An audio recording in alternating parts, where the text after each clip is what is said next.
Уважаемый Касым-Жомарт Кемелевич, уважаемые коллеги, прежде всего хочу поприветствовать всех вас и, конечно, президента Беларуси Александра Григорьевича Лукашенко в связи с завершением процедуры приема Республики Беларусь в полноправные члены Шанхайской организации сотрудничества. Россия придает большое значение партнерскому взаимодействию в рамках ШОС. Мы с удовлетворением констатируем, что это взаимодействие продолжает поступательно развиваться на принципах равноправия, учета интересов друг друга, уважения культурно-цивилизационного многообразия, поиска коллегиальных решений насущных вопросов в сфере безопасности. При активном участии казахстанских коллег к утверждению на нынешнем Совете глав государств подготовлен действительно солидный пакет документов и решений.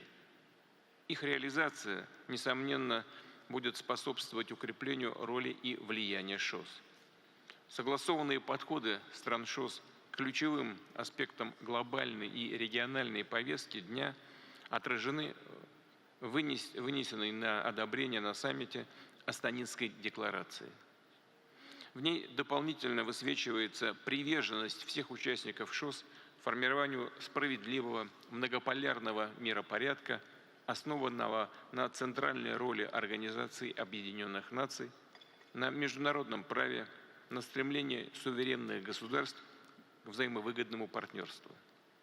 Долгосрочные ориентиры для дальнейшего углубления взаимодействия не только в политике и безопасности, но и в экономике, энергетике, сельском хозяйстве, высоких технологиях и инновациях содержится в проекте решения о разработке стратегии развития ШОС до 2035 года.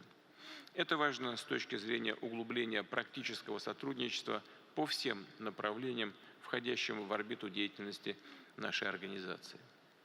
Тесные экономические связи приносят очевидные дивиденды всем участникам. Факты говорят сами за себя. Так, средний прирост ВВП стран-членов нашей организации в прошлом году составил более 5%, промышленного производства 4,5%, в то время как уровень инфляции всего 2,4%. При этом товарооборот России с государствами ШОС увеличился на четверть. Хотел бы в этом контексте отметить, что наши страны наращивают использование во взаимных расчетах национальной валюты. Например, их доля в коммерческих операциях России с участниками организации по итогам первых 4 месяцев текущего года уже превысила 92%.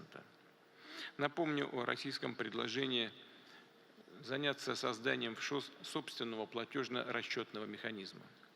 Свой весомый вклад в развитие торгово-инвестиционных связей на пространстве ШОС вносят регулярные встречи министров, отвечающих за экономический блок, совещания глав Минфинов и Центробанков.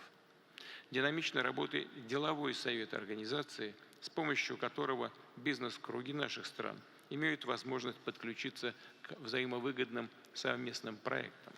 Вопросами финансирования таких проектов плотно занимается Межбанковское объединение Шанхайской организации. Разумеется, одной из приоритетных задач в деятельности ШОС было и остается поддержание безопасности в государствах-участниках и по периметру внешних границ.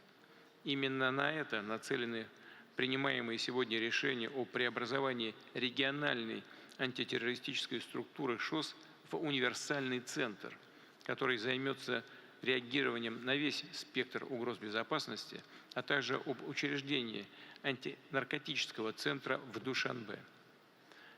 Борьбе с терроризмом, сепаратизмом и экстремизмом будет способствовать и утверждаемая нами 3-летняя программа сотрудничества в этой сфере. Вызывает удовлетворение, что страны ШОС последовательно наращивают взаимодействие на культурно-гуманитарном треке. Развиваются контакты в области науки и образования, охраны окружающей среды, здравоохранения и борьбы с эпидемиями. Растут туристические, спортивные и молодежные обмены. Успешно работает университет ШОС, объединяющий 77 вузов из наших государств. На регулярной основе проводятся форумы ректоров университетов, а также недели образования, помогающие налаживать связи между студентами, преподавателями, бизнесом и государственным сектором. Координирующую роль в расширении молодежных контактов играет Молодежный совет ШОС, созданный по инициативе России. Весной этого года страны объединения приняли участие во Всемирном фестивале молодежи в Сочи и в молодежной конференции, посвященной межкультурному диалогу. Ждем представителей всех ваших стран, дорогие государств, дорогие друзья, в сентябре в подмосковной Дубне на международной молодежной программе «Бизнес-инкубатор ШОС».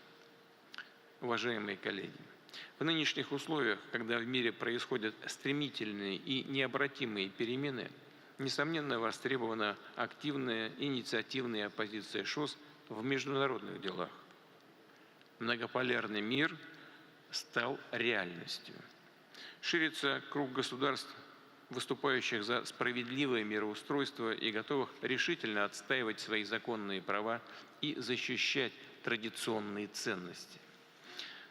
Появляются и укрепляются новые центры силы и экономического роста. Убеждены, что Шанхайская организация сотрудничества наряду с БРИКС являются основными опорами на рождающегося нового миропорядка. Именно эти объединения выступают мощным локомотивом процессов глобального развития и утверждения подлинной многополярности. Шагом в этом направлении представляется инициатива государств-участников ШОС о мировом единстве за справедливый мир и согласие, решение о выдвижении которой мы должны принять сегодня. Эта инициатива четко нацелена на выработку мер доверия и в сфере стабильности и безопасности, прежде всего в нашем общем евразийском регионе. Таких мер, которые гарантировали бы условия для устойчивого роста всем в равной степени, независимо от политического и экономического строя, принадлежности к той или иной религии и конфессии, особенностей культурного уклада. К слову, в таком же русле идет предложение России о создании в Евразии новой архитектуры сотрудничества, неделимой безопасности и развития, призванной прийти на смену отжившим евроцентричным и евроатлантическим моделям, которые давали односторонние преимущества только отдельным государствам. Результат такого мироустройства известен. Растущее количество кризисов по всему миру, одним из которых, безусловно, является и украинский. Россия всегда выступала и выступает за мирное политико-дипломатическое разрешение ситуации на Украине. Кризиса, который возник в результате абсолютно бесцеремонной политики США во главе с их сателлитами. Мы неоднократно выдвигали на этот счет конкретные предложения. Напомню, в середине июня нами представлен еще один вариант урегулирования, который в случае готовности украинской стороны, а главное ее западных спонсоров, принять его, позволило бы буквально одномоментно, немедленно прекратить боевые действия, сохранить человеческие жизни и начать переговоры. Уважаемые коллеги, мы благодарны участникам Шанхайской организации сотрудничества за предложение по урегулированию этого конфликта. Россия, безусловно, готова учитывать ваши идеи и инициативы. Считаем правильным, что Шанхайская организация сотрудничества традиционно плотно занимается и проблематикой Афганистана. Поддерживаем идею возобновления деятельности контактной группы ШОС «Афганистан». Думаем, это будет способствовать дальнейшей нормализации обстановки в этой стране. К сожалению, на евразийском континенте, в Большой Евразии, пока сохраняются и другие потенциальные очаги конфликта, разрастание которых чревато хаосом и нестабильностью. Прежде всего, это, конечно же, Ближний Восток и конкретно ситуация в секторе Газа. История наглядно показала нежизнеспособность и контрпродуктивность единоличных попыток, в частности США, разрубить палестинский узел и отказа от исполнения решений ООН, которые четко предусматривают создание и мирное сосуществование двух независимых и суверенных государств – Израиля и Палестины. В общем, вопросы, связанные с обеспечением безопасности и стабильности как на пространстве Евразии, так и в более широком глобальном измерении, настойчиво требуют от ШОС и ее государств-членов активной вовлеченности, энергичной выверенной линии, учитывающей чаяния наших единомышленников из числа стран мирового большинства.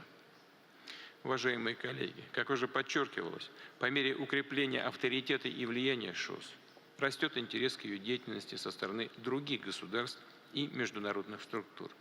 Многие из них стремятся к налаживанию равноправного диалога с нашей организацией и подключению к ее работе. И, естественно, нужно внимательно рассмотреть весь солидный портфель заявок тех, кто желает в том или ином качестве с нами сотрудничать. Завершая, хочу поблагодарить казахстанских друзей за организацию нашей встречи и, конечно, пожелать успеха председателю Китайской Народной Республики, нашему другу Си Цзиньпиню и всем китайским друзьям, которым после нынешнего саммита переходят функции председателя в организации. Благодарю вас за внимание.